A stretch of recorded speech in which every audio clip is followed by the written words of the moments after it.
Двоечки, привет. Вам досталась иллюзия про свою работу. И давай в долгий ящик откладывать не будем, двоечкам я сразу сказал. Вам в проживании арканов обязательно. Другие пусть думают, ждут погоды хорошей 1 числа. Вам точно нужно. Даже объяснять не буду зачем, просто потому что я вас люблю. Ссылки в описании к видео в закрепленном комментарии. Итак, давайте, я думаю, что начнем наш расклад.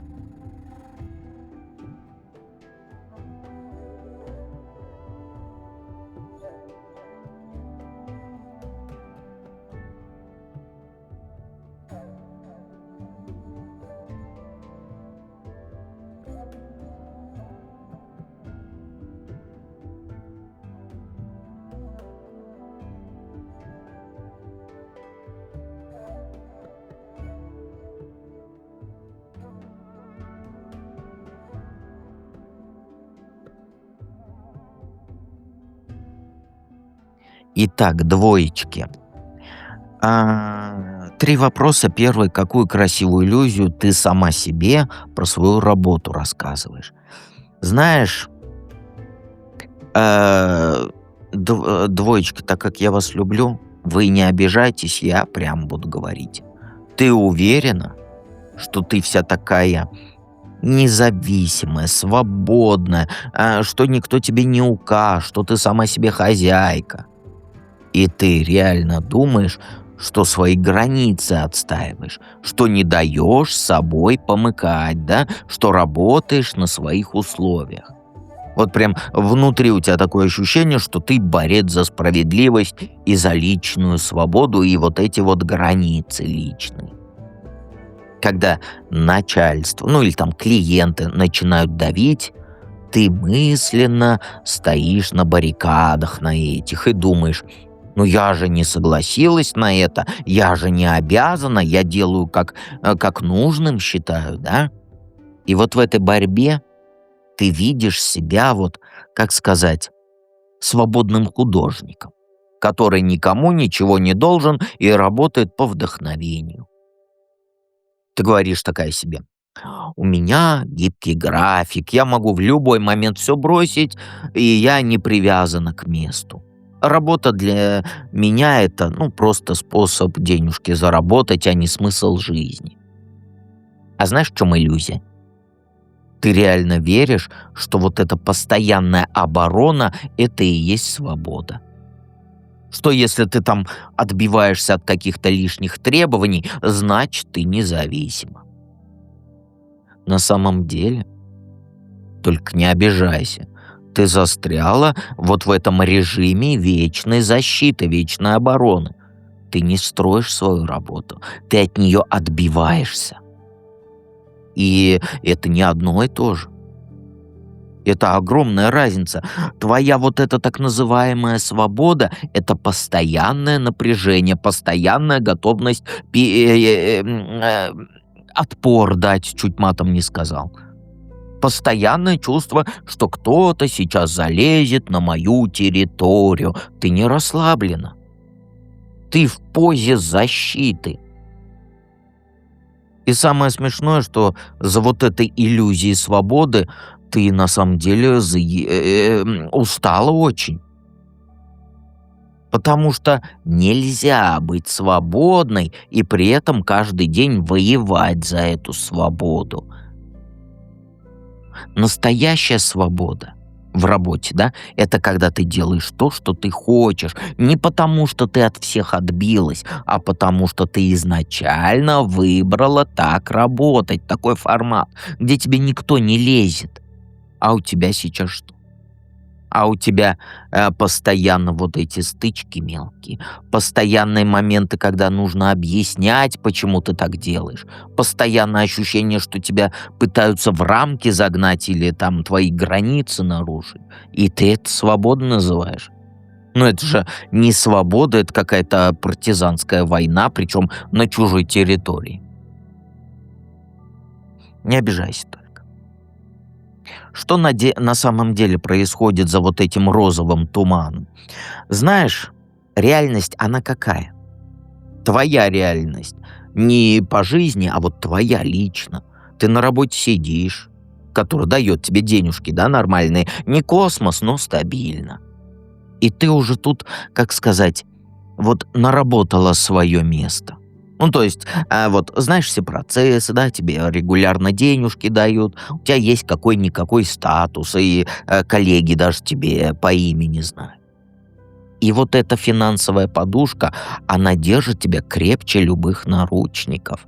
Потому что уйти значит денежки потерять, значит стабильность потерять, значит этот комфорт потерять. Какой-никакой, но тебе работа комфорт дает. И ты прекрасно это понимаешь. Поэтому вся твоя борьба за свободу — это просто театр. Театр одного актера. Ты отбиваешься от лишнего вот этого, да, но от самого главного ты не уходишь. Ты работаешь в системе, где есть четкие правила, есть начальство, которое ставит тебе задачи. Есть какие-никакие регламенты, которым надо следовать. Есть там культура, да, среди коллег, корпоративная вроде называется, которой надо соответствовать. И ты всему этому соответствуешь. Ворчишь, да, сопротивляешься мелочам, да, но по факту ты делаешь то, что от тебя требуют. Потому что, ну, иначе денег не будет. И вся твоя работа построена на чужих правилах. Ты не придумываешь, как делать. Тебе говорят. Ты не создаешь продукт с нуля. Ты выполняешь функцию в чужой системе. Ты винтик. Может быть, даже хороший винтик, я ничего против не говорю, может быть, важный, но винтик. И вот это и есть правда за твоей вот этой иллюзией свободы. Ты продала свободу за стабильность давным-давно. И сейчас ты находишься в ловушке. С одной стороны, тебе душно в этих рамках. Ты хочешь вырваться, ты чувствуешь, что это не твое. А с другой стороны, ты боишься потерять то, что имеешь. Поэтому ты и выбрала такую странную позицию. Формально ты тут, делаешь свою работу, деньги получаешь, но внутренне ты как будто ни при чем. Ты как будто временно тут, как будто в любой момент можешь уйти. Но месяцы проходят, годы проходят, а ты все еще тут. Потому что уйти страшно, потому что надо новое находить, да, рисковать. Может быть, какое-то время вообще без денег сидеть. И вот эта ловушка золотой клетки — это и есть твоя реальность без розовых очков о том, что ты независима. Ты не свободная птица, ты птица в очень удобной клетке, которая злится на вот эти прутья, но дверцу не открывает. Не обижайся только, а что ты хотела? Чтобы я тебе врал? Как иллюзию разорвать и реальный путь увидеть к работе, да, которая и душу кормить будет, и кошелек кормить будет, и тебя кормить будет, и твои хотелки будет кормить. Перестань врать себе. Просто перестань врать себе про свободу и признай честно, ты боишься без денег просто остаться. Это нормально, и это не стыдно, это просто факт. Вот просто прими этот факт. Как только признаешь, сразу легче станет. А дальше нужно найти то, что тебя реально зажигает. Не то, что кажется престижным, не то, что все делают, не то, что родители одобрят, подруги, друзья, неважно. А то, от чего у тебя глазки загораются. То вот, о чем ты можешь часами говорить. То, что вот ты делаешь просто так, без денег, потому что тебе интересно. А это может быть все что угодно. Там тексты писать, дизайн какой-нибудь делать, людей консультировать, даже второе им раскладывать. Товары продавать, соцсеть вести, видео снимать, неважно. Важно, чтобы это было твое. И вот когда ты это найдешь, то не бросай свою работу Это главное. Начни делать свое дело параллельно. Вечерами, там, на выходных, урывками какими-нибудь. Сначала бесплатно для там этих, как называется-то слово бусурманское, забыл. Вот когда много всего показываешь, вот мое портфолио, то есть для портфолио сначала, для опыта, потом за какую-нибудь символическую плату, а потом уже за нормальные деньги. И вот тут самое сложное начинается. Ты уставать будешь, как собака. Ты будешь ты будешь вот разрываться между основной работой и своим проектом, и у тебя не будет свободного времени. Ты будешь жонглировать деньгами, потому что вкладываться в свое дело придется. Но именно вот в этом жонглировании, да, это и есть путь. Потому что ты не бросаешь стабильность, но и не отказываешься от мечты. Ты держишь оба вот этих шарика в воздухе. И постепенно, там, месяц за месяцем, год за годом твое дело начнет денежки приносить. Копейки сначала, копейки, потом больше. И в какой-то вот момент ты себя на мысли поймаешь, что твое дело, оно приносит столько же, сколько основная работа. Вот тогда, только тогда ты сможешь уйти.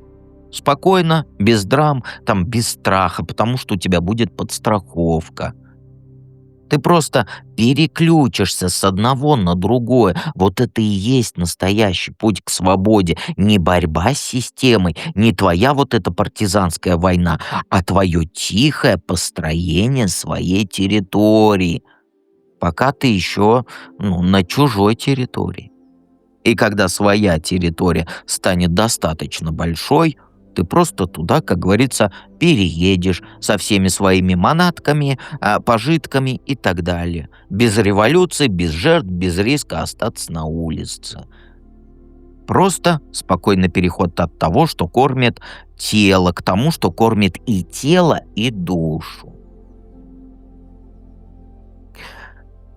Ты у меня в проживании арканов дело свое начинаешь в аркане маг.